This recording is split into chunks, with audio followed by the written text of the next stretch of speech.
Hi ನಮಸ್ತೆ. ಇವತ್ತು ಏನಪ್ಪ ಅಂತ ಹೇಳಿದರೆ ಅಮಾವಾಸ್ಯೆ ರಿಚುವಲ್ ಹೇಗೆ ಮಾಡೋದು ಮತ್ತು ಯಾಕೆ ಮಾಡಬೇಕು. ಅಮಾವಾಸ್ಯೆಯು ಕತ್ತಲೆಯಿಂದ ಬೆಳಕಿನೆಡೆಯ ಪಯಣದ ಆರಂಭ ಅಂತ ಹೇಳ್ಬೋದು. ಮತ್ತು ಹುಣ್ಣಿಮೆಯ ನಂತರದ ಚಂದ್ರ ಕ್ಷಣಿಸುತ್ತಾ ಬಂದ ಈ ದಿನ ಶೂನ್ಯಕ್ಕೇರುತ್ತಾನೆ. ಹಾಗಾಗಿ ಹಳೆಯ ನೋವು ಮತ್ತು ಕೆಟ್ಟ ಅಭ್ಯಾಸ ಅಥವಾ ಹಿನ್ನಡೆಗಳನ್ನು ಬಿಟ್ಟುಕೊಟ್ಟು ಹೊಸ ಸಂಕಲ್ಪದೊಂದಿಗೆ ಮಾಡಲು ಇದು ಉತ್ತಮ ಸಮಯ ಅಂತ ಹೇಳ್ಬೋದು. ಇಲ್ಲಿ ರಿಲೇಷನ್ಶಿಪ್ಪಲ್ಲಿ ಸಮಸ್ಯೆಗಳನ್ನು ಅನುಭವಿಸ್ತೀವಿ ಮತ್ತು ಹಣದ ವಿಚಾರಕ್ಕೆ ತುಂಬ ಟೆನ್ಷನ್ ತಗೊಂಡಿರ್ತೀವಿ ಅಲ್ವಾ. ಮತ್ತು ಮನೆ ಕಟ್ಟೋ ವಿಚಾರದಲ್ಲಿಯೂ ಸಹಿತ ನಾವು ತುಂಬಾ ಸಮಸ್ಯೆಗಳನ್ನು ಅನುಭವಿಸ್ತೀವಿ. ಇನ್ನಿತರೆ ವಿಚಾರಗಳಲ್ಲೂ ತುಂಬಾ ಟೆನ್ಷನ್ ತಗೊಂಡಿರ್ತೀವಿ. ಈ ಫುಲ್ ಮೂನ್ ಮೆಡಿಟೇಷನ್ ಮಾಡೋದ್ರಿಂದ ನಮಗೆ ಆಗುವಂಥ ಉಪಯೋಗಗಳೇನಪ್ಪ ಅಂತ ಹೇಳಿದರೆ, ಯೂನಿವರ್ಸಲ್ಲಿ ನಾವು ಕನೆಕ್ಟ್ ಆಗ್ತೀವಿ ಮತ್ತು ನಮ್ಮ ಎನರ್ಜಿನ ಪಡ್ಕೋತೀವಿ. ಮತ್ತು ನಾವು ಬಳಸುವಂತಹ ಕ್ರಿಸ್ಟಲ್ ಏನಿದೆ, ಬ್ರಾಸ್ಲೆಟ್ಗಳಾಗಿರ್ಬೋದು, ನಾವು ಹಲವಾರು ರೀತಿಯ ಬ್ರಾಸ್ಲೆಟ್ಗಳನ್ನು ಯೂಸ್ ಮಾಡ್ತಾ ಇರ್ತೀವಲ್ವ. ಈ ಫುಲ್ ಮೂನ್ ಮೆಡಿಟೇಷನ್ ಮಾಡೋದ್ರಿಂದ ನಮ್ಮ ಜೀವನದಲ್ಲಿ ಕಳೆದುಕೊಂಡಂತಹ ಸಕ್ಸಸ್ಸನ್ನು, ನಾವು ಆಸೆಪಟ್ಟಂತೆ ನಮ್ಮ ಜೀವನವನ್ನು, ನಮ್ಮ ಕೆರಿಯರ್ ಲೈಫನ್ನಾಗಿರ್ಬೋದು, ಮನೆ ಕಟ್ಟೋ ವಿಚಾರದಲ್ಲಿ ಪ್ರತಿಯೊಂದು ವಿಚಾರದಲ್ಲೂ ನಾವು ನಮ್ಮ ಬಯಕೆಗಳನ್ನು ಈಡೇರಿಸಿಕೊಳ್ಳುತ್ತೇವೆ.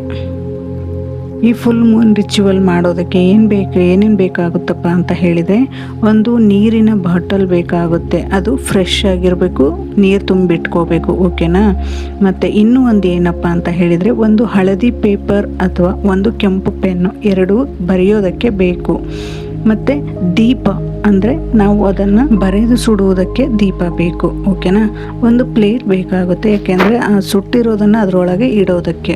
ನಿಮಗೆ ಮೊದಲೇ ಹೇಳಿದ ಹಾಗೆ ಒಂದು ಪೆನ್ನು ಹಾಳೆಯನ್ನು ಇಟ್ಕೊಳ್ಳಿ ಅಂತ ಹೇಳಿದ್ದೆ. ಅದನ್ನು ಏನು ಮಾಡಬೇಕಪ್ಪ ಅಂತ ಹೇಳಿದರೆ, ನಮ್ಮ 5 ವಿಷನ್ನು ಅದರಲ್ಲಿ ಬರಿಬೇಕು.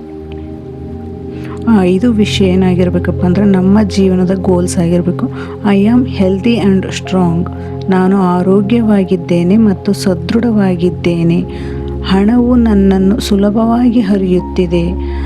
ಮನಿ flow to me.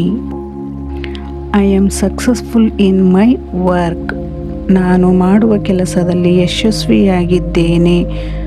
I am happy and peaceful, ನಾನು ಸಂತೋಷವಾಗಿ ಮತ್ತು ಶಾಂತವಾಗಿದ್ದೇನೆ. Good things happen to me, ನನ್ನ ಜೀವನದಲ್ಲಿ ಯಾವಾಗಲೂ ಒಳ್ಳೆಯದೇ ನಡೆಯುತ್ತದೆ. ಥ್ಯಾಂಕ್ ಯು ಯೂನಿವರ್ಸ್ ಅಂತ ಹೇಳಿ ಬರೆದು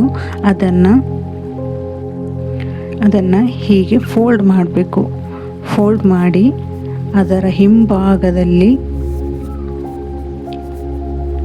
1176 ಮತ್ತು ಅದರ ಇನ್ಫಿನಿಟಿ ಸಿಂಬಲ್ನ ಬರೆದು ದೀಪದಲ್ಲಿ ಅದನ್ನು ಸುಡಬೇಕು.